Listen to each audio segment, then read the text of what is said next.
안녕하십니까. 오늘은 히브리서 5장입니다.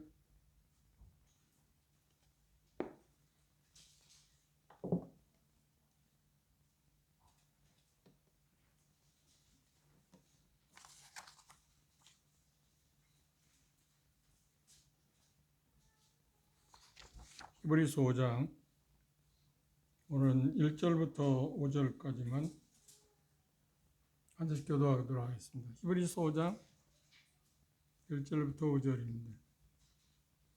잘 쓰면 제가 먼저 히브리서 5장 1절 읽겠습니다. 대제사장마다 사람 가운데서 취한 자이므로 하나님에 속한 일에 사람을 위하여 예물과 속죄하는 제사를 드리게 하나니 그러한 주식하고 미혹된 자를 미리 용납할 수 있는 것은 자기도 연약에 입사하였습니다. 이러므로 백성을 위하여 속죄를 드림과 같이 또한 자기를 위하여 드리는 것이 마땅하니라. 이 종기는 아무도 스스로 취하지 못하고 오직 아론과 같이 하나님의 부르심을 받는 자라야 할 것이니라. 또한 이와 같이 그리스도께서 대제사장 되심도 스스로 영광을 취하심이 아니요 오직 말씀하신 이가 저더러 이르시되 너는 내 아들이니 내가 너를 오늘날 낳았도다 하셨고.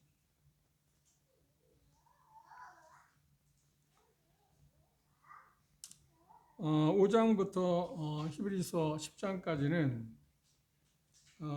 가장 큰 주제가 뭐냐면 대제사장 되신 예수님이 유대성, 우월하심에 대해서 당시 아론과 그가 드리는 제사, 율법 그런 모든 것들을 비교, 대조하면서 서신서 저자는 당시 유대인들에게 이 말씀을 하고 있습니다. 예수 그리스도께서 하늘의 제사장직을 하고 계시는데 땅의 제사장, 대제사장의 역할을 했던 아론의 계열 그들과 비교해서 비싼 점도 있지만 그리고 대조하고 있는 그런 부분들을 하나씩 히브리서 10장 39절까지 계속해서 이어가고 있는 것을 볼 수 있습니다.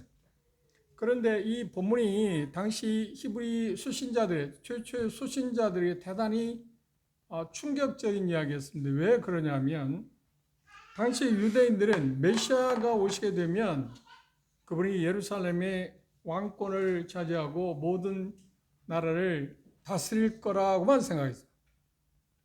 그분이 대제사장 되심에 대해서는 전혀 생각하지 않았습니다. 그것이 그들의 한계였습니다. 그런데 느닷없이 히브리 저자는 지금 예수 그리스도께서 대제사장 되셨다는 것을 설명하는 이유가 뭐냐면 그들이 시각에서 우리가 본 것처럼 배경에서 본 것처럼 그들의 시각에서 예배가 없지 않나요? 대제사장도 없지 않나요? 그리고 대제사장이 입는 예복옷을 입고 활동하고 있는 그런 모습을 전혀 볼 수가 없습니다. 그것 때문에 그들은 눈에 보이는 게 없으니까 대단히 갈등을 겪고 있었는데 히브리 저자는 예수 그리스도에서 구약에서 이야기하고 있는 내용을 자세히 보면 그분이 메시아, 그분은 왕이실 뿐만 아니라 대제사장도 되시고 또 선지자도 되신다는 이 삼중의 의미를 갖고 있다는 것을 설명해야만 했습니다. 그 중에서 특별히 그분이 대제사장 되심에 대해서 이야기할 수밖에 없었던 여러 가지 이유들이 있는데 그것이 바로 유대인들이 지금 편협적으로 생각하고 있는 것을 바로잡기 위해서 눈에 보이는 대제사장이 아니라 아론 계열의 대제사장이 아니라 눈에 보이지 않는 하늘에 이미 모든 것을 성취하고 다 이루시고 성취하신 예수 그리스도에서 대제사장으로 지금 하늘에 계시다고 하는 사실을 설명함으로 말미암아서 그걸 설명하는 일에서 구약에 그러니까 레위기서부터 모든 것을 총망라해서 구약의 율법적인 것들, 제사장 제도 그리고 여러 가지 구약적인 배경들을 하나하나 낱낱이 비교해가고 또 대조해가면서 설명해야 할 필요성이 있습니다. 중요한 것은 저자는 메시아 그분은 왕이실 뿐만 아니라 대제사장도 되신다고 하는 사실입니다. 그런데 그 이야기가 우리에게는 자연스러울지 모르지만 당시 유대인들은 히브리 최초의 수신자들은 대단히 충격적인 일입니다. 그냥 전혀 생각하지 않은 이야기거든요. 그 성경에서 어디에서 그분이 메시아, 그분이 제사장이라고 말씀한 일이 구약에 어디 있는가 하는 것들에 대해서 그들은 깊이 생각하지 않았습니다. 그런데 여러 각도에서 이미 구약에서 예수 그리스도 메시아 그분이 대제사장 되신다는 사실을 설명했는데 그것들을 제대로 읽지를 못했다는 게 문제가 있습니다. 그런데 우리가 생각할 때도 그걸 제대로 읽는다는 것은 분명하게 문자적으로 메시아 그분이 오시면 대제사장 역할을 한다고 그렇게 선명하게 표기를 해놨으면 혼란이 없었을 텐데 그런 표기가 되어진 일이 없습니다. 그런데 여러 면에서 다른 각도에서 그것을 설명하고 있었기 때문에 그걸 자세히 찾아본다는 것은 생각보다 어려운 일입니다. 제사장제도, 땅의 제사장이 있던 아론의 계열이 그것을 하나님이 세우신 것이 그것이 일시적이었다는 것을 유대인들은 전혀 생각하지 못해요. 그 일시적이다. 정말 한시적이었다. 그 말은 뭐냐면 영원한 대제사장이 있어야 한다고 하는 것에 대해서 그들은 전혀 생각하지 못했습니다. 하나님께서 이미 계획하셔서 그것에 대해서 확실한 것이 어디에서 나왔냐면 대경제 이야기하는 것은 멜기세덱에서 언급한 것을 통해서 드디어 하나님께서는 아론의 계열이 아닌 다른 대제사장이 있어야 한다고 하는 것에 대해서 영원한 제사장. 멜기세덱 우리가 이제 나중에 7장에 가면 더 자세히 나옵니다만 그 과정을 보면 영원한 제사장이 필요하다는 사실을 언급하였다고 하는 것을 그걸 찾는다는 것은 생각보다 쉽지는 않았을지도 모릅니다. 그런데 그걸 서신자는 히브리 저자는 지금 그걸 설명하고 있습니다. 대제사장에 대해서 우리가 본 것처럼 2장 17절에서 언급을 했었습니다. 그렇죠? 그래서 3장 1절에서 이야기했고 지난 시간에 우리가 본 것처럼 4장 14절에 15절에서 대제사장 되신 예수 그리스도에 대해서 언급을 한 일이 있습니다. 그런데 이 대제사장에 대해서 우리가 생각하기 전에 욥이 그렇게 찾고 찾았던 사람이 누구냐면 하나님과 사람 사이 중재 역할을 할 수 있는 사람, 그러니까 제사장을 찾았다고 하는 것을 우리가 볼 수 있습니다. 욥기서를 문제 한번 본문으로 생각해 볼까요? 욥기 9장입니다.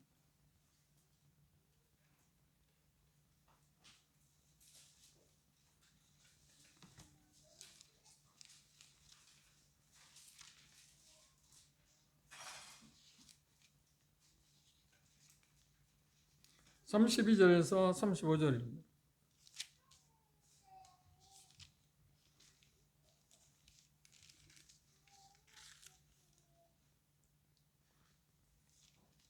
(32절에서 35절) 함께 읽어볼까요? 욥기 9장 32절에서 35절입니다. 시작. 하나님은 나처럼 산임이 아니시니 내가 그에게 대답함도 불구하고 대절하여 재판할 수도 없고 양척 사이에 손을 얹을 판결자도 없구나. 주께서 그 막대기를 내게서 떠나게 하시고 그 위험으로 나를 두렵게 하지 아니하시기를 원하노라. 그리하시면 내가 두려움 없이 말하리라. 나는 본래 그런 자가 아니라. 이 내용은 뭐냐면 욥은 지금 자기가 생각하지 못한 뜻밖의 시련을 겪었잖아요. 이게 사람이 겪을 수 있는 최악의 환난, 고통이라고 하면 욥이 그걸 당했습니다. 그죠? 상상. 자기가 가지고 있는 모든 자산도 잃고 하나님 주신 신남매도 잃고 그렇죠? 그리고 오직 하나 남은 육체 자체도 사단이 그를 그 제물로 삼아서 상상할 수 없는 그 고통 가운데 있습니다. 그래서 너무 고통스러워서 그 고통, 그 상처, 쓰라림, 가려움증을 해소하기 위해서 어떻게 했다고요? 기와주와로 그 상처를 긁었다. 우리 상상할 수 있는 일이 아닙니다. 우리는 저는 그런 기억이 없지만 여러분 가운데 어떤 피부병이나 오음이 올랐다든지 그런 어떤 것으로 해서 막 그 몸에 그 피가 날 정도로 긁어본 일이 있는지 잘 모르겠습니다. 그건 아무것도 아니잖아요. 그렇죠? 근데 욥은 그런 시련을 겪고 나서 자기 마음가운데 새 친구가 또 자기를 계속 정죄하는 가운데 있을 때 욥이 얼마나 답답했으면 뭐라고 하냐면 제발 하나님 앞에 가서 내가 가서 뭔가 이야기할 수 있으면 좋겠는데 그렇지 못하면 하나님과 나 사이, 그 양척 사이라고 그랬습니다.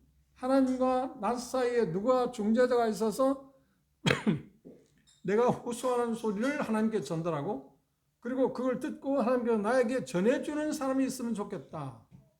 그 내용을 뭘 이야기합니까? 제사장, 대제사장을 지금 찾고 있습니다. 그렇죠? 그런데 욥이 그렇게 오랫동안 찾고 찾았던 그 사람을 하나님께서는 신약에 누구를 통해서 오게 하셨나요?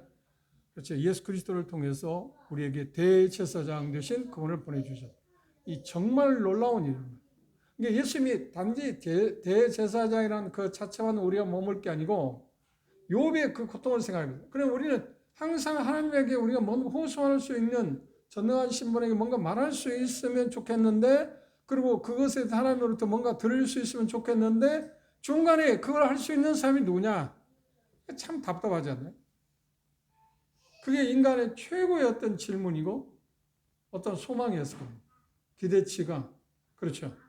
얼마나 답답했으면 욥이 그렇게 이야기했을까요? 그런데 그렇게 찾던 욥이 찾던 대제사장, 그러니까 중보자로 이야기했죠. 대언자라고 표현할 겁니다. 하나님과 사람 사이에서 사람의 상황을 하나님께 이야기하고 그것을 하나님으로부터 들어서 또 사람에게 전달해 주는 역할, 그게 뭐냐면 대제사장이 하는 역할입니다. 그런데 하나님께서 예수 그리스도를 바로 그 대제사장을 우리에게 보내셨다. 그래 예수 그리스도께서 세상에 인성을 입고 우리 같은 사람을 먹고 이 세상에 오신 이유 가운데 가장 큰 게 있다면 우리는 그냥 지엽적으로 우리의 죄값을 지불하기 위해서 십자가 못에 돌아오셔서 그분이 오셨다고 하는 쪽만 생각할 게 아니라 더 가장 큰 건 뭐냐면 우리의 대언자로서 오셨다. 하나님과 우리 사이의 관계에서 우리가 하나님께 말할 수 있게 하고 하나님이 어떤 말한 것을 전달하는, 그리고 그 문제에 대해서 해소시키는 그 중간에서 그 역할을 하실 수 있는 분이 누구냐면 예수님, 대제사장이시라고 하는 그 부분을 생각하면 우리는 정말 하나님께 감사해요. 우리는 얼마나 답답한 일이 있습니까? 세상에 살아가면서. 그렇죠? 하나님 앞에 더군다나 하나님, 사람과 사람 사이에 어떤 문제가 생겨도 화해를 찾잖아요. 중재를 찾잖아요. 지금 뭐 늑대 아저씨가 생겼답니다. 늑대 아저씨가 누군지 아세요? 늑대 소년이 아니고 늑대 아저씨, 현대. 누구? 미국 대통령. 하도 거짓말하는 거예요. 그래서 그 사람 별명을 이제 늑대 아저씨라고 한답니다. 그리고 어떤 사람은 이제 젊은 사람 늑대 할아버지. 80세니까. 그렇죠? 그런데 그 전쟁에서 지금 누가 중재 역할을 하려고 하는 거예요? 파키스탄의 대통령이 아니면 총사령관의 중재 역할을 하려고 하고 있습니다. 그런데 잘 안 되잖아요. 중재 역할을 하는데 뭐 양쪽 말을 잘 듣고 어떤 중간에 절충안을 잘 찾아간다는 것이 생각보다 쉽지 않거든요. 인간 사이에서 그렇습니다. 그런데 하나님과 인간 사이는 그 죄라고 하는 것이 가로막혀 있기 때문에 이건 도대체가 어떻게 허물 수 있고 화해시킬 수 있는 방법이 없어요. 전달할 수 있는 방법이 없어요. 그래서 그 일을 소통하기 위해서 누구를 보내시냐면 바로 예수 그리스도를 보내셨다. 그런 면을 생각하면 참 우리는 예수 그리스도 그분에 대해서 우리는 얼마나 감사해야 할까요? 그리고 그분을 우리의 대언자로 중보자로 보내신 것을 생각할 때 우리는 얼마나 감사할까? 그 하나님에 대해서. 예수 그리스도는 바로 그 당사자니까 말할 필요도 없겠지만 그런 의미를 우리가 대제사장의 의미에서 우리가 생각해 볼 수 있습니다. 특별한 그 사랑이다. 하나님이 우리의 베푸신 사랑의 모습이 여러 가지 있는데 그 중에서 이 본문은 서신서 저자는 그분이 대제사장으로 우리에게 하나님께 성부 하나님께서 예수 그리스도를 이 세상에 보내셨다는 것에 대해서 지금 강조하고 있습니다. 이것을 가장 큰 기쁜 소식이라고 말합니다. 예수 그리스도께서 구주로 우리의 죄를 속죄하기 위한 구세주로 또 우리의 주인으로 그분이 세상에 오신 것은 놀라운 일입니다. 그걸 우리는 복음이라고 하지 않나요? 그런데 그 일의 숨은 배경을 보면 하나님께서 예수 그리스도를 대제사장으로 보내셨다는 것은 정말 굿뉴스입니다. 정말 놀라운 기쁜 소식이 아닐 수 없습니다. 왜냐하면 대제사장 예수 그리스도께서 하나님과 우리 사이에 중간에 들어서서 중재 역할을 하십니다. 이 중재 역할을 하기 위해서 여기 표현가 나왔습니다. 아론이 한 역할을 조금 설명합니다. 이 땅의 대제사장은 아론이었잖아요. 아론은 하나님과 이스라엘 백성들, 그 당대로 말하면 이방인들은 거기에 포함되지 않았습니다. 이스라엘 백성들과 중간에 서서 하나님의 사항을 이스라엘 백성들이 전하고 이스라엘 백성들을 하나님께 전달하는 중간에 어떤 화해자 역할을 하는 사람이 누구냐면 대제사장이었습니다. 그런데 중요한 이 본문의 말을 보면 뭐냐면 그 일을 하기 위해서 가장 중요한 게 뭐라고요? 자기 자신이 거룩해야 한다. 깨끗해야 한다. 그래야만 하나님하고 접촉점을 찾을 수 있죠. 죄 있는 사람은 하나님의 접촉점을 찾을 수가 없잖아요. 이게 가장 두드러진 모습입니다.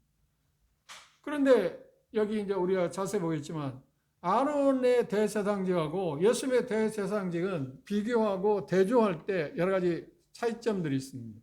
그것들에 대해서 오늘 우리가 생각해 볼 수 있을 거라 생각합니다. 땅의 대제사장, 그런 게 아론입니다. 표현 가운데 아론이 나와 있습니다. 땅의 대제사장, 백성을 위해서 무슨 일을 하는가요? 하나님께 속한 일을 했습니다. 하나님께 속한 일을 했다. 5장 1절에서 대제사장마다 사람 가운데서 취한 자이므로 하나님께 속한 일에 사람을 위하여 어떤 일을 한다. 그러니까 하나님께 먼저 하나님께 속한 일을 하는 사람입니다. 그래 하나님께 속한 일이라는 말은 뭐냐면 사람에 대해서 하나님 앞에 나가서 뭔가를 이야기를 하고요. 또 하나님께서 사람에 대해서 어떤 이야기를 하는 것들에 대해서 그 중간에서 그것들을 전달하는 역할, 대변하는 역할, 하나님 앞에서 사람들, 이스라엘 백성 앞에서 하나님을 대변하고 또 누구도 대변했다고요? 사람을 대변한다. 그런데 먼저는 우리가 생각할 때 아론이 땅의 대제사장이었다. 아론이 이스라엘 백성을 하나님께 대변하는 일을 먼저 했을까요? 아니면 하나님께서 이스라엘 백성에게 말씀하고자 하는 것을 먼저 대변했을 것 같습니까? 어떤 거라고 생각하십니까? 언뜻 생각하면 우리가 항상 우리 쪽에 사람 쪽에 생각하고 싶거든요. 그러면 키는 뭐가 있냐면 사람에게 있잖아요. 그렇죠. 주도권이 사람에 있는 것, 그게 우리의 신앙적으로 대단히 모순이 있습니다. 주도권은 항상 하나님께 있어요. 그래서 이 표현 가운데 뭐냐면 하나님, 사람 가운데서 취한 자이므로 하나님께 속한 일, 하나님께 속한 일을 언급했습니다. 하나님의 사정을 사람들이 전달하고 그것에 맞춰서 사람들이 하나님께 요구하는 것들에 대해서 호응함으로 말미암아서 결과는 뭐냐? 아름다운 관계를 갖게 하는 일을 누가 하느냐? 유일하게 대제사장이 한다. 그게 대제사장의 역할이라고 이야기할 수 있습니다. 그런데 두 번째, 대제사장 땅에 있는 대제사장 아론이 할 일은 뭐냐면 책임은 뭐냐 하면 책임을 지고 속죄의 제사를 드려서 하나님 앞에서 이스라엘 백성들이 뭔가 아무런 문제 없이 가까이 할 수 있겠다. 그 말은 바꿔 말하면 하나님께서 이스라엘 백성에 접근하는 일에 문제가 없게 하는 일을 해야 돼. 그러기 위해서는 뭐가 필요했다고요? 죄의 담이라고는 장별을 없애야 하는데 당장에 뭐가 필요해? 속죄의 제사를 드려. 속죄의 제사를 드려야 돼. 그거 없이는 하나님께 이스라엘 백성에 가까이 할 수도 없고 그러면 자연스럽게 이스라엘 백성 하나님께 가까이 할 수가 없잖아요. 대제사장의 역할이 바로 그 역할을 했다. 또는 땅에 있는 대제사장 아론은 그가 중요한 것은 하나님과 이스라엘 백성들이 중간에 서서 화목하게 하는 역할을 해야 하는데 중재하는 역할을 해야 하는데 중요한 건 뭐냐면 그가 인간이기 때문에 사람이기 때문에 뭐예요? 그도 쉽게 말하면 그도 죄인이기 때문에 먼저 그 일을 하기 전에 뭐냐? 자기 자신을 위해서 속죄하는 일을 먼저 했다. 자기를 먼저 구별해야 했다. 그래야만 하나님께 나갈 수 있었다. 그리고 하나님의 어떤 사정을 이스라엘 백성에게 나타나 중간에 서서 중재할 수 있었다. 이게 대단히 중요한 이야기입니다. 그런데 이 부분은 대제사장만 관계한 게 아니라 우리들에게도 마찬가지입니다. 우리 일상적인 삶에서도 보편적인 의미에서 그렇습니다. 우리가 먼저 하나님 앞에 거룩함을 입은 다음에 하나님의 어떤 것을 전할 수 있고 전달할 수 있는 것이지 우리가 하나님께 거룩함을 입지 않은 상태에서 뭔가 전달할 수 있는 사람이 아니에요. 자격이 없어요. 우리가 예수 그리스도를 믿음으로 구속함을 받았지 않나요? 거룩해진 사람이잖아요. 그런데 우리가 삶을 살아가면서 하나님과 사귐에 단절이 있다면 문제가 있다면 사람들에게 우리가 하나님의 뜻을 전할 수 있다? 효과적이다? 전하는데 효과적일 수 있어요? 효과가 없어요? 효과가 없다는 거. 그거 같은 이야기입니다. 그래서 항상 하나님의 어떤 사정을 사람들 어떤 사정을 전하기 위해서는 중간에 어떤 역할을 하기 위해서는 중요한 게 뭐냐면 자기를 먼저 성결하는 게 필요해요. 자기를 성결하는 게 필요해요. 이게 참 중요한 역할입니다. 내가 하나님과 사귐이 온전해야만 다른 사람들에게 내가 어떤 메시지를 전할 수도 있고 그래야만 그 효과가 있다는 말입니다. 그렇죠? 내가 온전해야 한다는 말은 아닙니다. 우리는 불완전한 사람입니다. 구속받은 사람이죠.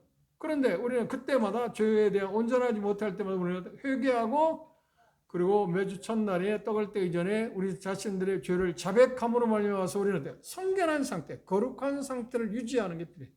그래야만 우리는 하나님에 속한 그 어떤 일을 할 수 있다, 전달할 수 있다. 이게 대단히 중요한 사항입니다. 이건 대제사장의 역할만 아니고 우리에게도 이건 대단히 중요한 역할입니다. 그래서 항상 우리가 주의해야 할 게 뭐냐면 내가 하나님 앞에 정말 거룩을 유지하고 있느냐? 이게 이제 중요한 겁니다. 특별히 하나님을 대신해서 어떤 메시지를 전하는 사람 입장에서는 더군다나 이건 기본이겠죠. 가장 중요한 것일 겁니다. 그런 부분들을 우리가 참조해 볼 수 있습니다.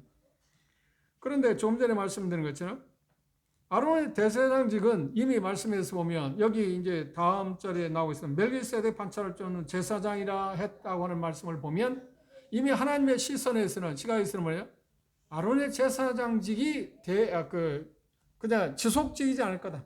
언젠가 변개될 거다. 바꿔질 거다. 왜냐하면 멜기세덱을 언급했기 때문에 그렇습니다. 멜기세덱은 그런 점에서 특이점을 갖고 있습니다. 영구적이지 않다. 아론의 제사장 계열은 언젠가 바꿔질 거다. 근데 이스라엘 백성이 이 이야기를 들을 때 그다음에 충격을 받을 수밖에 없잖아요. 수시야 생각해보세요. 대제사장이 지금 계속 역사적으로 지금 아론 이어서 계속 이어오고 있잖아요. 계속 이어오고 있는데 그 대제사장직이 영구적이지 않다? 이미 예수 그리스도 오심으로 하면 언제 그게 취소됐어요? 하나님 쪽에서는? 물론 역사적으로 하나님께 말씀해 보면 대제사장직은 그 사람들에 의해서 임명받지는 않습니다. 그리고 지금처럼 투표해서 얻어낼 수 있는 것도 아닙니다. 오직 하나님의 임명을 받은 사람만이 대제사장직을 가질 수 있거든요. 그런데 당시 예수님이 오시기 직전까지만 해도 대제사장직이 뭐냐 전부 다 당시 로마 집권 그런 헤롯 왕에 의해서 그 인간에 의해서 대제사장직을 유지했어요. 우리가 예수님이 심판을 받은 대제사장들 있잖아요. 가야바랄지 그런 모든 사람들은 하나님에 의해서 임명받은 일이 없어요. 이상한 일입니다. 그리고 AD 68년에 대제사장이 그러니까 70년에 이스라엘 멸망했는데 그 마지막 대제사장도 로마에 의해서 그 당시 쉽게 말하면 백성들이 남아있는 사람들이 오늘로 말하면 투표를 행사해서 자격을 얻어냈어요. 이게 전부 다 가짜죠. 실상 전부 다 가짜. 그런데 당대 히브리서를 읽고 있는 순자들 지금 살아있는 대제사장이 하나님이 인정한 대제사장이 아니에요? 아니야. 전부 가짜예요. 쉽게 말하면. 하나님이 임명한 사람이야만 대제사장이라고 말하고 있어요. 땅에 있는 제사장조차도. 그런데 전부 가짜예요. BC 한 31년 전경부터 대제사장이 여러 번 받고 있는데 전부 다 가짜예요. 그런데 그들은 그걸 알지 못하잖아요. 그리고 그들에 의해서 하나님 앞에 자기들이 나가서 뭔가 할 수 있고 하나님에게 속한 것들을 전달받고 화해할 수 있다고 생각해야 돼요. 그러니 얼마나 어처구니 없습니다. 그런데 그런 상황에서 예수님이 오셨다. 그런 상황에서 예수님이 오셨다는 것은 우리가 이렇게 표현할 수 있습니다. 이사야 53장에 보면 예수님이 오셨을 때 표현 마른 땅에서 나온 것 같았다고요? 줄기와 같았다. 그러니까 그 대제사장직과 관계한다면 그렇게 지금 대제사장직이 전혀 자격이 없는 사람들이 활동하던 시대에 그분이 오셨다. 그 마른 땅에서 난 것 같다는 표현 가운데 빼놓을 수 없는 그거 항목도 들어있습니다. 우리가 잠시 후에 그 사항을 에페 프루스가 조사한 것에 대해서 제가 어느 책에서 가르쳐한 게 있는데 그것들을 제가 설명할 것입니다만 이게 처음부터 땅의 아론의 대제사장직은 하나님의 시선에서 보면 애초에 어떠해요? 한시, 처음부터 한시. 언제 그걸 암시했다고요? 아브라함, 그러니까 아론이 오기 전에 멜기세덱은 창세기 18장에서 나타나기 시작했으니까, 그죠? 그때부터 벌써 하나님의 마음 가운데는 아론의 계열 말고 멜기세덱의 계열을 쫓는 대제사장이 올 거라고 이야기했다, 말씀하셨다. 그런데 창세기에서 멜기세덱이 아브라함에게 그 복을 내릴 때 어떤 대제사장 역할을 했다고 생각하세요? 아니요, 하나님 앞에 그 역할을 했어요. 제사장 역할을 했어요. 우리가 차후에 7장에 보면 그 자세하게 그걸 볼 수 있는데, 그리고 분명하게 말하였어요. 네가 영원히 예수님께서 아들 되신 예수님에게 그렇게 말합니다. 멜기세덱 판차를 쫓는 제사장이라. 아론의 계열이 아닌, 그러니까 레위 지파가 아닌 어느 지파에서, 지파로 말하면 유다 지파. 그런데 엄밀히 따지면 멜기세는 유다 지파도 아니잖아요. 이스라엘 백성이 아니잖아요. 전혀 아비도 족보도 없다고 이야기하는 예수 그리스도와 하나님 아들과 방불하다고 표현하고 있는 그 멜기세덱을 줬던 그러니까 계열, 그 계열에서 예수님께서 오시게 됐고 그분이 대제사장이 되셨다 하는 쪽에서 보면 뭘 이야기했어요? 영원한 대제사장직은 아예 애초에 하나님의 시각에는 없었다. 임시 방패였다. 그리고 예수님께 대제사장 되신 것은 실질적으로 언제 성취했나요?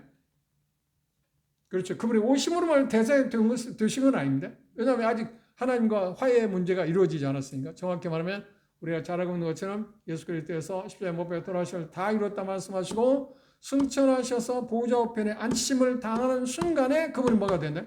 이제 대제사장 되신 겁니다.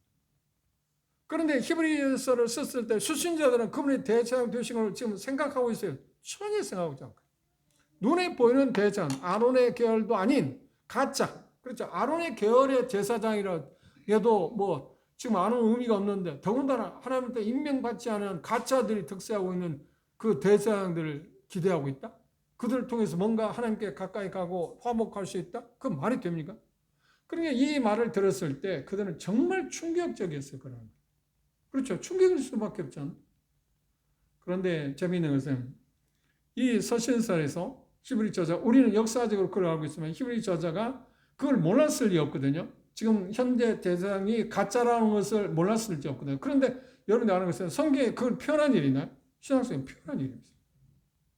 그들 가짜라고. 그 표현할 필요가 없었다는 거예요. 왜? 어차피 하나님으로부터 임명받은 아론의 제사장직도 시기가 끝났기 때문에 그걸 표현할 필요 없고 이제 새로운 대제사장이 예수 그리스도에서 오셨기 때문에 그걸 자연스럽게 표현할 필요도 없었다 하는 거라고 우리는 결론을 내릴 수 있어요. 오늘 우리 같으면, 저 같으면 여러분 어떻게 해요? 자, 누구 현재 하고 있는 그 대제사장이 누구였는가 하는 것은 지금 시기적으로 히브리서를 썼을 때 수신자에게 썼을 때 시기적으로 언제였을까 하는 것을 생각하면 마지막 때거든요. 그 사람을 들춰내면서 이 사람이 투표에서 대제사장 된 사람이다. 하나님이 임명한 사람이 아니야. 그런데 그게 무슨 자격이 있어? 그런데 그 사람을 신뢰한다? 그걸 갖고 그 사람에게 대해서 뭔가 속죄를 받을 수 있다? 이거 너무 어처구니 없는 일이라고 공격했을 겁니다. 그 변증법을 쓴다면 그거 당연하지 않나요? 그런데 히브리 저자는 그렇게 하지 않았어요. 그렇게 하지 않았어도 왜냐하면 아론의 제사장 계열은 영원하지 않고 영원한 대제사장을 하나님께서는 이미 예비하고 있었다는 것이 확실하게 나와 있기 때문에 그렇습니다. 그러면 그 부분을 하나씩 생각해 봅시다. 이 본문을 보면 우리는 방금 히브리서 5장 1절에서 5절까지 읽었습니다만 그 내용은 아론의 대제사장직의 어떤 모형을 예수 그리스도 대제사장 되신 하늘의 대제사장 되신 예수님께서 그 모형을 좇았다. 그런데 비슷한 점도 있지만 대조점이 많이 있습니다. 그 다음 6절에서 10절은 멜기세덱의 반차를 쫓는 대제사장 되신 예수님에 대해서 설명하고 있고요. 그런데 그 부분은 아까 대경제의 것처럼 아직 히브리 저자들이 수신자들이 그것에 대해서 성숙하지 못했기 때문에 그걸 말해본다고 해도 여러분들이 이해를 못할 거다 하고 그럼에도 불구하고 7장에 가서 그것들을 설명하기 시작했습니다. 그리고 5장 11절에 14절은 수신자들의 그러니까 당시에 이 히브리서를 받은 수신자들의 영적인 미성숙에 대해서 언급을 하고 있습니다. 이건 지금 6장을 난해 구질이라고 설명한 6장을 설명하는 일에 있어서 대단히 중요한 문맥입니다. 5장 11절에 14절. 그들이 미성숙하다. 그래서 뭔가 나아가야 한다. 그래. 앞으로 나아가야 한다고 이야기하고 있어요. 6장에서. 그렇죠? 그건 우리가 자세히 나중에 보겠지만 우리는 맛보기로 그것들을 우리 마음 가운데 생각하는 게 필요할 것입니다. 좀 전에 말씀드린 것처럼 히브리서 2장 17절에서나 3장에서 그리고 4장 14절에서 예수 그리스도의 대제사장직을 언급했습니다. 그래서 세 군데에서 언급을 했죠. 예수 그리스도의 대제사장직은 뭐라고 했나? 그래서 그걸 언급한 이유는 이제 5장에서부터 오늘 확실하게 그 주제를 설명하고 있어요. 전에는 언급만 세 군데에서 언급을 했지만 2장에서 3장에서 4장 언급한 것을 이제 5장에서 아론의 땅의 제사장직하고 비교해서 좀 설명을 하고 있습니다. 그렇죠? 그것들을 우리가 좀 접근해 보면 좋을 것입니다. 그래서 그 언제 어디까지라고 10장 39절, 10장 후반부까지 계속 이어가고 있다고 이야기하고 있습니다. 유사점보다는 아론의 땅의 아론의 대사장직과 예수님의 대사장직 유사점이 있습니다. 유사점이 있는 것보다도 그건 극히 몇 가지 안 되지만 더 중요한 것은 뭐냐면 대조하는 것이 훨씬 더 많습니다. 대조하고 있습니다. 예수 그리스도의 사역에 대해서 아론의 모형을 좇은 것이지만 그 반차를 좇은 건 아니다. 그 다음 6절에서 그러니까 아론의 계열에 예수님께서 오신 게 아니라 멜기세덱의 계열에서 왔다. 멜기세덱 소보를 따라서 왔다는 게 아니라 뜻밖의 하나님이 세우셨다고 하는 표현을 그렇게 이야기하고 있습니다. 뜻밖의 사람. 그렇죠? 유다 지파, 예수님은 지파로 말한다면 어느 지파에 속해 있는가요? 유다 지파의 자손이잖아요. 요셉이 유다 지파였으니까. 그렇죠? 물론 마리아도 유다 지파입니다. 그런데 요셉이 저렇게 말해 마태복음에서 나오는 것처럼 요셉이 예수님의 그러니까 부계의 역할을 이어받았기 때문에 그래서 메시아 되시는 왕 되신 예수님은 분명히 유다계에서 왔지만 제사장 계열을 할 때 유다 지파도 아니고 어떻게 멜기세덱 뜻밖의 사람의 계열에서 왔다. 이걸 하나님께서 언급하신 이유가 그런 점이다. 특이한 사이다. 전혀 예기치 않은 사람에게서 예수님은 그 계열, 그 바톤을 이어받았다는 표현을 멜기세덱 반차를 쫓았다고는 이야기하고 있습니다. 5장 1절 첫 번째 우리가 주목해야 할 것은 모든 제사장은 뭐라고 하냐? 사람 가운데 취했다. 이게 대제사장의 공통점입니다. 아론의 계열에서 아론이 사람이었다. 그것을 생각하면서 대제사장 되신 하늘의 대제사장 예수님도 어떤가요? 그래서 사람의 몸을 입고 오셔야만 했다. 사람이어야 한다. 그렇죠? 그게 쉽게 말하면 비교하는 쪽에서 공통점입니다. 유일하게. 그래서 사람이어야 한다고 그랬습니다. 그럼 반드시 사람이 할 이유가 뭐냐면 사람들을 이해해야만 했으니까. 그렇죠? 사람들이 잘 모르는데 어떻게 해야 했습니까? 그런데 아론의 특성을 보면 여러분들이 이제 좀 자세히 보시면 자 모세가 출애굽하기 위해서 이스라엘 백성들을 건지기 위해서 80년이 됐을 때 80세 됐을 때 돌아왔잖아요. 하나님이 세워서 돌아왔잖아요. 애굽에 돌아왔습니다. 그때 뜻밖의 나타난 인물이 뭔가요? 그의 형 출애굽 1장 이하에서 보면 그 정확히 말하면 3장에서 말을 잘하는 사람입니다. 아론이 말을 잘하는 사람. 그래서 자기 말이 모세가 말해 나는 말이 둔하니까 다른 사람을 세우라니까 네 형 아론이 말 잘하잖아. 그러니까 내가 너에게 뭐 어떤 말을 주면 너는 그 말을 아론에 주어서 아론이 그걸 표현하게 해. 오늘 말하면 어떤 변호사 역할을 하게 하라는 걸 같습니다. 그때 등장합니다. 그때 등장하죠. 그 전에 등장한 일이 없어요. 그러면 아론은 그때 등장했을 때 어디에 있었다는 말입니까? 여러분 생활 때서 어디 있었을까요? 이 사람 이해한다는 특징 가운데 빼놓을 수 없습니다. 사람을 이해해야 한다는 특징 가운데. 그러나 모세는 40년 동안 어디 있었어요? 왕궁에 있었습니다. 그리고 40세 돼서 이제 미디안에 가서 양치기를 했습니다. 그렇죠? 그러면 80년 동안 아론은 어디에 있었냐는 겁니다. 뜻밖의 하늘이 떨어지는? 아니야. 여전히 모세가 왕궁에 있을 때 아론은 그 형이 3살 위잖아요. 왕궁에서 뭔 일을 했어요? 노예생활을 했어요. 여전. 이스라엘 백성들의 속속들이 고통당해서 다 그가 겪었다는 거예요. 80세가 됐을 때 모세가 정확히 말하면 83세였겠죠. 모세가 80세에 돌아왔으니까. 그죠? 83세에서 그때 하나님께서 아론을 사용했으니까. 그동안 83년 동안 그는 어떻게 했어요? 애굽에서 이스라엘 백성들과 함께 고난을 당했어요. 물론 모세도 40세가 됐을 때 자기 백성들을 돌아보지 않은 선택을 히브리서 11장에서 언급을 해서 고난받는 백성과 고난받는 선택했다라고 이야기하고 있지만 그러나 아론은 그걸 실질적으로 경험한 거예요. 얼마 동안? 83년 동안. 이게 누구보다도 사람에 대해 잘 알아요. 특별히 이스라엘 백성들이 당한 모든 것을 간구를 다 겪었다는 말입니다. 예수님에 대해서 이사야 53장으로 간구를 겪었다. 우리가 살고 있는 우리의 사람 형편, 우리가 히브리서 5장 후반부에 보면 그게 나오는데 우리가 사람이 겪을 수 있는 모든 다 경험했다고 해요. 그걸 하기 위해서 그분이 사람이 되신 거잖아요. 성육신, 그렇죠? 성육신. 그래서 요한 사도는 요한 1서에 그렇게 말합니다. 예수 그리스도에서 하나님의 아들이시라는 사실을 부정하면 그게 누구라고요? 적그리스도다. 왜? 구속받을 수 있는 방법이 없습니다. 그분의 성육신을 부정합니다. 그게 아론과 예수 그리스도의 어떻게 비싼 죄입니다. 그래서 사람 가운데 세워져야 한다고 하는 것이 여기 표현 가운데서 처음 나오는 것입니다. 이유는 사람들을 이해했습니다. 그리고 중요한 건 뭐냐면 사람인데 그 중에 사람이기 때문에 연약한 중에 있을 수밖에 없습니다. 그러니까 당연히 우리 이제 고사생활에 동병상련이라는 말 있잖아요. 그러니까 사람들의 고충이나 모든 걸 경험했기 때문에 자기도 사람이다 보고 사람이고 자기도 연약한 사람이다 보니까 그런 사람들을 볼 때 어떻게 이해할 수 있다는 거예요. 그런 사람이 한다는 거예요.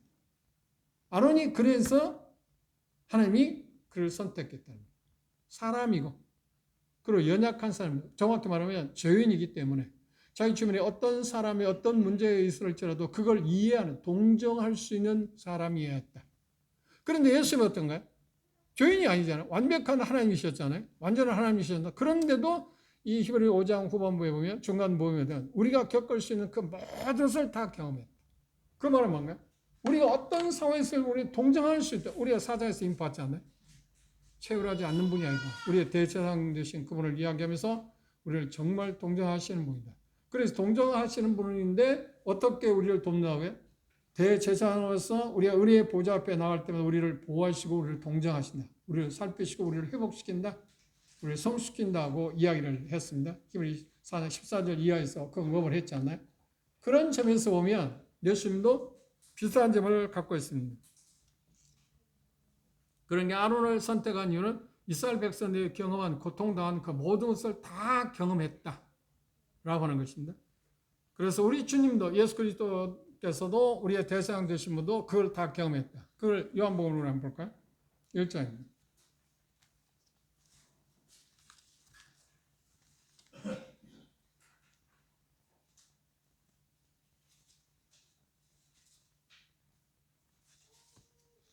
(14절입니다) 함께 읽을까요? 요한복음 1장 14절 시작. 말씀이 육신이 되어 우리 가운데 거하심에 우리가 그 영광을 보니 아버지의 독생자의 영광이요 은혜와 진리가 그래 여기 보면 뭐라고 했나요? 말씀이 육신이 되었다. 말씀이 육신이 되었다면 1장 1절에 말씀은 누구라고 그랬나요? 하나님, 예수 그리스도, 성자 예수 그리스도에 대해서 언급을 하고 있습니다. 그분이 바로 우리 가운데 있다. 그리고 히브리서 2장 14절에 우리가 이미 보았지만 다시 한번 우리가 봅시다. 히브리서 2장 앞으로 넘기셔서 2장 14절입니다. 자녀들은 혈육에 함께 속하였으며 그도 또한 한 모양으로 혈육에 함께 속하심은 사망으로 말미암아 사망의 세린 잡은 자 곧 마귀를 없이 하시며 또 죽기를 무서워함으로 일생에 매우 종노릇하는 모든 자들을 놓아주려 하심이니 이는 실로 천사들을 붙들어 주려 하심이 아니요 오직 아브라함의 자손을 붙들어 주려 하십니다. 우리가 이미 공부했습니다. 그렇죠? 그분이 우리와 같이 되신 이유는 여기 표현 가운데 첫 번째는 마귀를 멸하기 위해서. 그리고 두 번째는 뭐냐? 죽음 때문에 종노릇하는 사람을 자유스럽게 하기 위해서. 그리고 우리를 붙들어 주기 위해서. 세 가지 목적으로 그분이 우리와 같이 사람의 몸을 입고 이 세상에 오셨다 그랬습니다. 그래 여기서 가장 중요한 근본적인 원리는 뭐냐면 사람을 적절히 대표한다면 사람을 대신해서 뭔가 중재하려고 한다면 반드시 뭐예요? 제사장 자신도 뭐가 되어야 한다? 사람이야만 한다. 예수 그리스도에서 그래서 성육신을 하셨다. 두 번째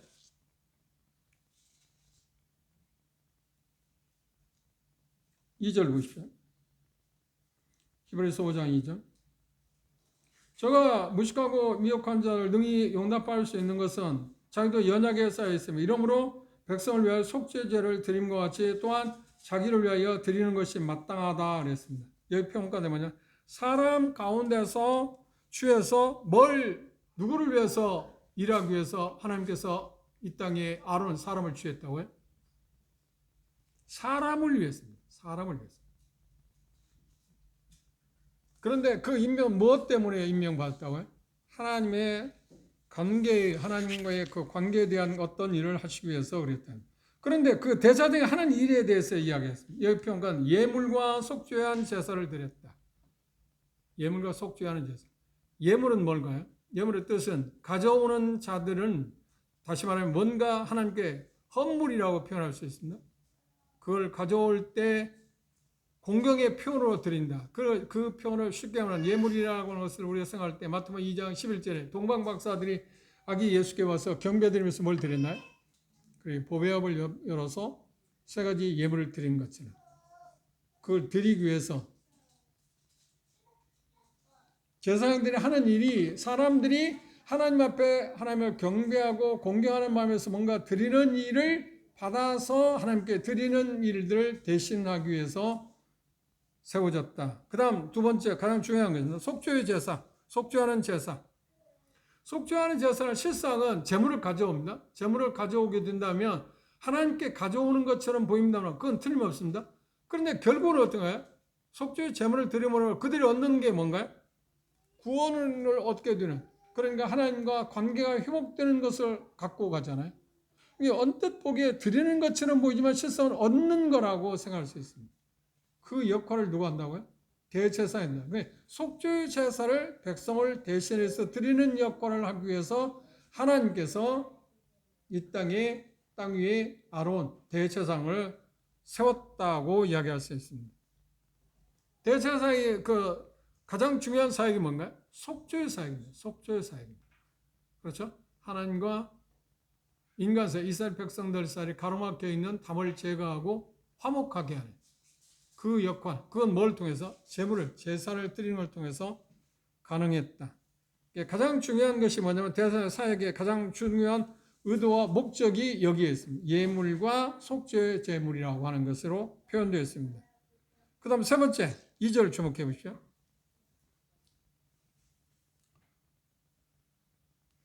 (5장 2절에) 저가 무식하고 미혹한 자를 능히 용납할 수 있는 것은, 저가는 누구예요? 이 땅의 대제사장인 아론입니다. 그런데 이건 이 땅의 대제사장뿐만 아니라 하늘의 대제사장된 예수님도 같죠. 좀 차원이 다른 쪽입니다. 대제사장은 여기 보면 실패한, 그러니까 연약에 쌓여있는 죄인이라고 이야기했습니다. 인간을 다루는 것이기에 동정심이 있어야 한다. 확실히 동정심이 있어야 한다고 이야기했습니다. 그리고 동정심뿐만 아니라 이 표현 가운데 2절에 보면 무엇도 필요하다고요? 유혹한 자를 능히 용납할 수 있는 것은 자기도 연약에 쌓여 있음이니라. 여기 자세히 보시면 뭐가 나냐면 분별력도 있어야 한다. 동정심뿐만 아니라 분별력도 있어야 한다. 그러니까 어떤 부드러움을 겸비했을 뿐만 아니라 무엇도 있어야 한다고요? 냉정함도 있어야 한다. 그 말은 뭐냐면 대제사장 역할은 죄인들에 대해서 한없이 하나님께서 말씀하시는 범위에서 속죄 제물을 통해서 그들을 하나님 앞에 나아가게 하는 일을 하긴 하지만, 그렇다고 해서 그거 없이 마음대로 이 사람 저 사람을 어떤 죄나 그것들 예단할 수 있어서는 안 된다는 거예요. 오직 하나님께 드리는 속죄 제물을 근거로 해서 뭘 선언할 수 있어요? 속죄에 대한 것을 선언할 수 있다. 그러기 위해서는 반드시 뭐가 필요해? 냉정함도 필요해. 분별력도 필요하지 않나요? 이게 대단히 중요한 문제예요. 그래서 거기에는 지혜도 있어야 하고 지식, 지각, 그것들을 골고루 갖추고 있어야 한다. 그런 면에서 보면 아론은 하나님께서 선정을 했지만 아론을 뜻밖의 모세의 형이었기 때문에 대제사장을 세운 것은 아닙니다. 그런 여러 가지 면에서 고루 어떤 것들을 갖추고 있었다는 것을 나중에 민수기를 자세히 보시면 이스라엘 백성들과 함께 가는 모습에서 보면, 초기의 모습을 보면 그런 점들이 있습니다. 물론 이 땅에 대제사장 아론에게 가장 큰 결격 사유가 뭐였나요? 금송아지 말. 금송아지 말. 그런데 그때는 뭘 해야 하나요? 지금 분별을 잃어버린 거예요. 그건 하나님 앞에 절대 해서는 안 되거든요. 속죄의 사역을 통해서만 하나님 앞에 나가야 하는데, 속죄의 사역은 금송아지를 통해서만 나가죠. 그리고 너희들 신이라고 말이죠. 이건 너무나도 어처구니 없는 거예요. 그 자신이 그만큼 연약했다는 것에 대한 반증일 수 있지만, 그럼에도 불구하고 아론은 어떤 게 있었어요? 사람을 동정하는 마음. 그리고 동정을 어디에서 배웠다고요? 어떤 많은 사람들은 포용할 수 있어. 언제 배웠다고요? 그렇죠. 애굽에서 노예 생활하면서. 같이 고통을 겪으면서 같은 것을 경험했다. 하면서 그것들을 생각했다.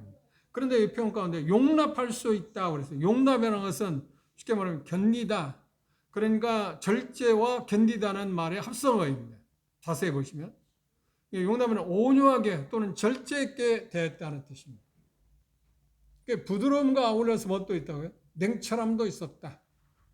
그게 대제사장에 있어서 대단히 중요한 문제입니다. 인자한 마음으로 사람을 대하기도 하지만 그렇다고 해서 뭐 좋은 게 좋은 거다 그렇게 해서는 안 된다고 하는 거예요. 대제사장 역할이. 이게 어떻게 보면 대단히 오늘 말하는 차가운 사람처럼 보이지만 어떻게 보면 어때요? 따뜻한 사람. 그렇죠? 충분히 백성들을 이해하고 용납할 뿐만 아니라 그렇죠. 인자하게 대할 뿐만 아니라 어떤 죄와 하나님의 말씀과 하나님께서 말씀하시는 것을 벗어났을 때는 가차없이 아니라고 말하는 사람. 이게 이 땅의 대제사장의 조건이었다고 이야기하고 있습니다.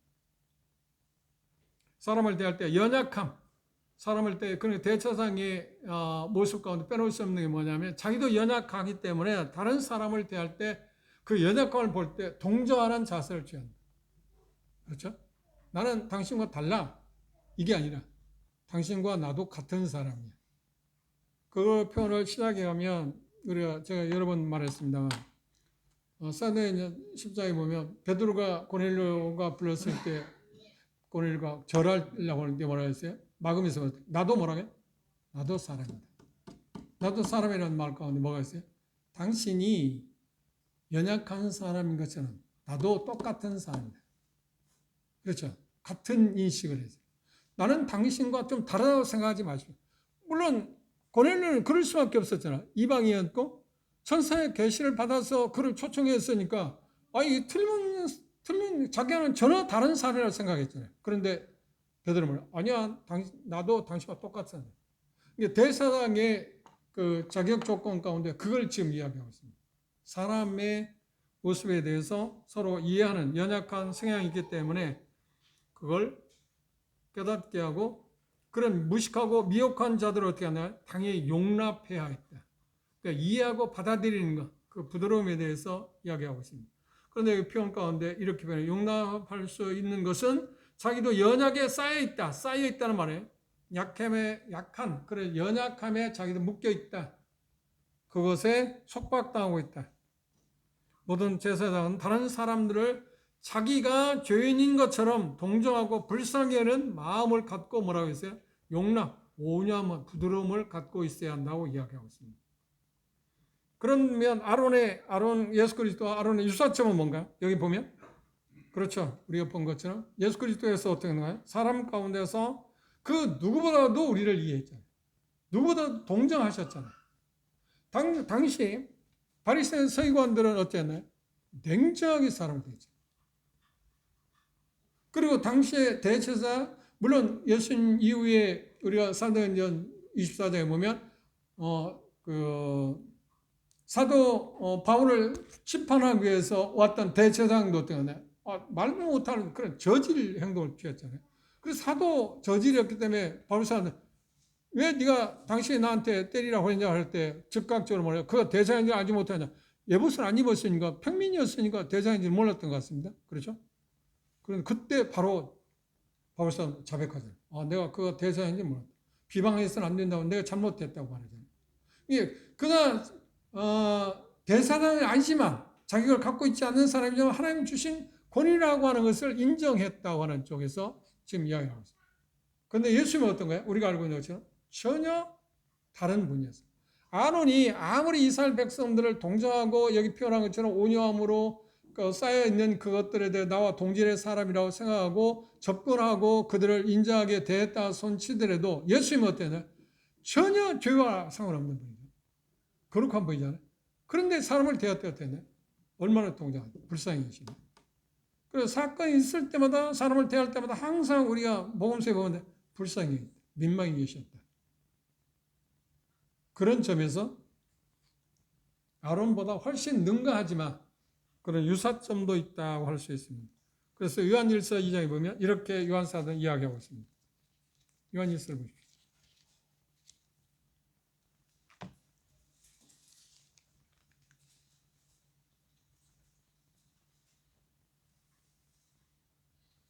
요한일서 2장 1절입니다. 나의 자녀들아 내가 이것을 너희에게 쓰면 너희로 죄를 범치 않게 하려 함이라. 만일 누가 죄를 범하면 아버지 앞에서 우리에게 대언자가 있으니 곧 의로우신 예수 그리스도. 여기 표현할 건데 우리가 범죄했을 때 하나님 앞에서 우리에게 대언자가 있는데 곧 의로우신 예수 그리스도. 그건 대언자가 있다는 말은 뭔가요? 대언자는 대제사장이신데 그분이 하는 일이 뭐라고요? 그렇지. 우리의 모든 사항들을 하나님 앞에 우리 편에서 대속자로서의 어떤 자세를 취한다요? 대언자, 변호사 역할을 합니다. 우리를 정말 동정하시는 분입니다. 그리고 우리 사정에 쓰임 봤잖아요. 대장 예수님께서 채울하시는 분이 아니다. 채울하시는 분이라고요. 동정하시는 분이라고 표현했습니다. 그럼 네 번째 사항은 5장 3절을 보십시오. 5장 3절. 이러므로 백성을 위하여 속죄제를 드린 것 같이 또한 자기를 위하여 드리는 것이 마땅하다. 아론은 자기가 죄인이기 때문에 먼저 어떻게 했나요? 자기 죄에 대해서 속죄를 받아야 돼요. 사함을 받아야죠. 그렇죠? 대제사장의 사역에는 뭐가 포함되나요? 자기를 위한 속죄제가 포함됩니다. 그게 여기 표현하고 있는 것처럼 네 번째 사항인데 이 부분에 대해서는 여러분 집에 가셔서 레위기 16장을 이렇게 읽어보시고 그것이 우리에게 어떤 의미를 주고 있는가. 그러니까 대속죄일에 대제사장 아론이 하나님 앞에 부름을 받았는데 그렇죠? 임명을 받았습니다.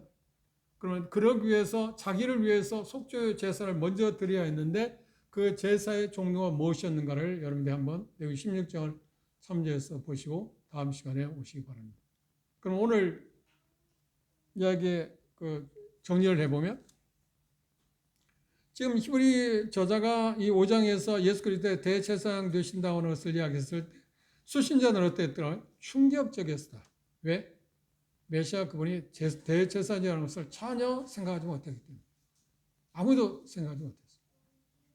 그리고 두 번째, 아론의 땅의 제사장, 대제사장 그 제도는 그 영구적인 게 아니었다. 그리고 전혀 예상치 못한 멜기세덱의 반차를 쫓는 대제사장을 세우셨는데 그분이 예수님입니다. 그런데 그분의 대제사장직은 어떤 거다? 영원하다. 아론의 땅의 대제사장 아론은 한시적이었다고 하면 하나님의 대제사장 예수님 어떤 거예요? 영원하다. 왜 영원하다고요? 아론은 일시적인 사람은 한시적인 그러니까 영원한 유한한 사람이잖아요. 그렇죠?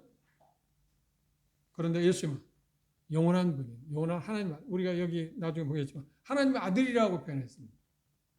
하나님 아들. 하나님 아들이라는 표현 가운데 여러 가지 의미가 들어있습니다. 그런데 대제사장과 관계에서는 하나님의 아들이라 내가 너를 낳았다고 언급한 이유가 뭐냐면 그분이 예수 그리스도에서 하나님의 아들이 확실한 것처럼 예수 그리스도에서 대제사장 되심도 확실하다고 하는 것을 못 받기 위해서 언급하고 있는 말씀인 것을 우리가 차후에 볼 수 있을 겁니다. 그것들을 생각해보고 근데 중요한 것은 뭐냐면 땅 위의 대제사장은 하나님께서 선정했다. 하나님의 명령에 하나님에서 선택받았다. 그래서 다음에 보면 그게 나와 있습니다.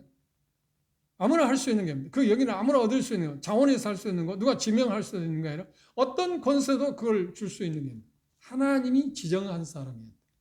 그렇죠? 그런데 아론을 하나님께서 지정했어요. 그런데 아론의 그 다음 시간에 우리가 보여줘. 아론이 대사한 것에 못마땅해서 반기를 든 사람도 있습니다. 민수에 보시면 누군가요?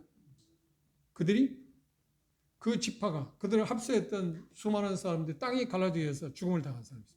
그래서 그걸 공교하게 해서 확신하다고 알기 위해서 각 지파마다 뭐라 해야 되나? 지팡이 하나씩 준비하게 하고 있습니다. 그래서 누구의 지팡이가 싹이 나겠나요? 살갗꽃이 피겠나요? 아론의 지팡이. 다시 한번 하나님의 확인을 시킵니다. 대제사장직은 아론밖에 없다. 아론의 계열, 레위 지파의 아론의 후손만이 할 수 있다. 레위 지파라고 해서 대제사장 되는 게 아닙니다. 아론의 후손만이. 아론의 아들 4명이 있었습니다. 아론에게는. 그런데 2명은 다른 분을 들여갖고 죽음을 당하고 2명이 있어요. 그들이 대를 위해서 계속 이어왔다. 그런데 그가 언제 끝나냐면 BC 164년경에 이스라엘 역사에서 마카피 전쟁이 있었을 때 그때 대가 끊겼어요. 그때 그래서 사람들은 근데 최근에 들으니까 그런 얘기 하더라고요. 예수님이 오시기 전에, 예수님이 공중에 재림하시기 전에 이 땅에 성전이 세워잖아요. 제3 성전이 세워잖아요. 에스겔서 43장 나오는. 성전이 세우면 당연히 누가 있어야 하는가?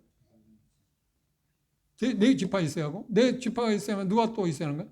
대체자가 있어야 해요. 그 DNA를 갖고 다 검사가 되어 있다.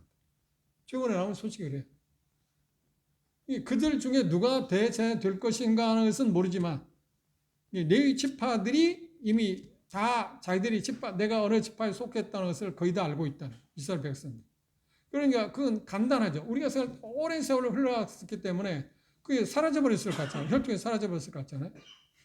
그런데 우리가 아는 것처럼 에스라가 이스라엘 다시 포로 귀환했을 때 그가 가장 중요하게 같이 돌아올 때 가장 중요한 사람들이 누구였나요? 제사장, 레위지 백성. 그들이 없으면 하나님과 어떤 걸 할 수 없습니다. 이게 대단히 중요한 항목입니다. 그런 점들은 우리가 차후에 생각해 보려고 오늘 여러분들이 집에 돌아오셔서 특별히 내 16장 그리고 8장도 보시고 16장도 보시면서 병행해서 보시면 먼저 8장부터 보시고 그 다음 16장은 대속죄율에 대제사장이 임관하는 하는 그 모습에 대해서 나와 있습니다. 그 순서들을 이렇게 여러분들이 잘 정리해서 적어 놓으시면 도움이 될 거라고 생각합니다. 가장 중요한 항목은 뭐냐? 예수님께서 대제사장 되십니다. 그건 어디에서 찾아볼 수 있나? 특별히 욥이 그렇게 찾았다.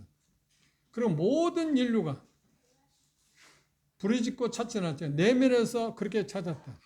내 사정을 하나님 앞에 알리시면서. 그리고 하나님께서 내 사정에 대해서 뭐라고 말씀을 하시는가 그걸 전달해 주셨습니다. 그리고 그걸 중재해서 화목하게 할 수 있는 그분. 대언자. 제발 나를 대신해서 뭔가. 오늘 보면 정말 유능한 변호사. 꼭 어떤 일이 있어도 이기게 하는 변호사.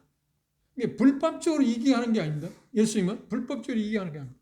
불법이 없어요. 그분은 왜냐하면 우리의 죄의 문제를 그분이 다 처결하고 우리를 대하고 계시기 때문에 그 누구도 그에 대해서 하자가 없어요.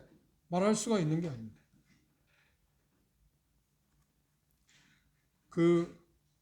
우리가 정말 기대하는 대장님 예수님을 하나님 보내주셨다는 것에 대해서 이 시간에 특별히 우리 마음까지 감사. 그 어떤 것 봐도 우리가 감사하고 찬양할 일이 바로 그것입니다. 성부 하나님이 하늘의 대장 되신 예수님을 보내주신 것, 그리고 예수 그리스도에서 나와 여러분들의 대제사장 되신 4장에서 우리가 14절부터 분명히 얘기했잖아요. 그 예수님에 대해서 우리는 더 특별히 감사하고 경외하는 마음. 그래서 여기 나온 것처럼 대상 역할 가운데 뭐냐? 예물과 속죄하는 제사. 그러니까 우리는 예물은 지금도 유효하죠. 그렇죠? 여전히 하나님 나올 때 그죠? 근데 속죄하는 제사는 필요한 거 아닌가? 아니, 필요 없습니다. 왜냐하면 예수님이 그걸 성취하기 때문에. 그런데 그 일이 예수님을 통해서 오기 전에는 그 일을 계속 반복했다. 근데 역사적으로 히브리서 저자들이 봤을 때는 그 당시 대제사장들은 전부 가짜다. 하나님 임명받은 일이 없다. 그걸 통해서 히브리 저자는 강력하게 그들에게 호소하고 있습니다. 그러니까 쉽게 말하면 헛다리 짚고 있다. 여러분들이 지금 하고 있는 것이 얼마나 어처구니없는 일인가 하는 것을 알려주고 싶어요. 그래서 예수 그리스도에게 다시 돌아와야 한다. 그것밖에 없다. 대단히 중요한 것은 거기에 생명을 걸어야 한다는 얘기를 하고 있습니다. 그런 점들을 생각하고 말씀드렸습니다. 레위기 8장하고 16장을 읽어보시고 대세에 세워지는 그런 과정들을 우리가 먼저 암기할 필요가 있다고 생각합니다. 기도 마치겠습니다.